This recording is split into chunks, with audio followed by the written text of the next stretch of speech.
நம்ம தலைவரோட கூலி படத்தோட 2ஆம் நாள் வசூல் பற்றின ஒரு அருமையான தகவல் நமக்கு தான் கிடச்சிருக்குது. இந்த ஒரு படம் ரிலீஸ் ஆகி ஒரு கலவை விமர்சனம் ஹேட்டர்ஸ் எல்லாம் தான் சோஷியல் மீடியாவில் போயிட்டு இருந்தது. என்னதான் கதை நல்லா இருந்தாலும் இந்த சுச்சுவேஷனில் இந்த ஒரு படத்தோட டே 2 கலெக்ஷன் 90லேருந்து 120 கோடி இருக்கிறதுக்கான வாய்ப்புகள் இருக்குது. அந்த மாதிரி சொல்கிறாங்க. ஆச்சரியமான விஷயம் என்ன அப்படின்னா 100 கோடிக்கு மேலே கூட இருக்க வாய்ப்புகள் இருக்குது 2ஆவது நாள் கலெக்ஷனில் அப்படின்னு சொல்கிறாங்க. இதெல்லாம் கேட்கும்போது ரொம்ப ஆச்சரியமாக இருக்குது.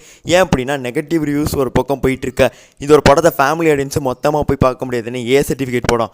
அதே மாதிரிக்கு வார்ட்டுங்கிற ஒரு இமயம் இந்த ஒரு படத்தை தான் எதிர்த்துருக்கு. இத்தனை இது இருந்தும் ஃபேன்ஸ் எல்லாருமே போய் இந்த ஒரு படத்தை ரசித்து பார்க்குறது தான் சூப்பர் ஸ்டாரோட ஸ்டார்டமை நமக்கு தான் காட்டுது. சில அனில் குஞ்சான்ஸ் தான் சரியான கதறல்களில் சோஷியல் மீடியாவில் பார்க்க முடியுது.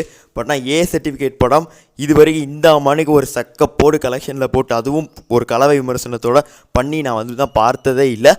கூடிய விரைவில் சன் பிக்சர்ஸ் 2ஆவது நாள் கலெக்ஷனையும் தான் அனௌன்ஸ் பண்ணுவாங்க.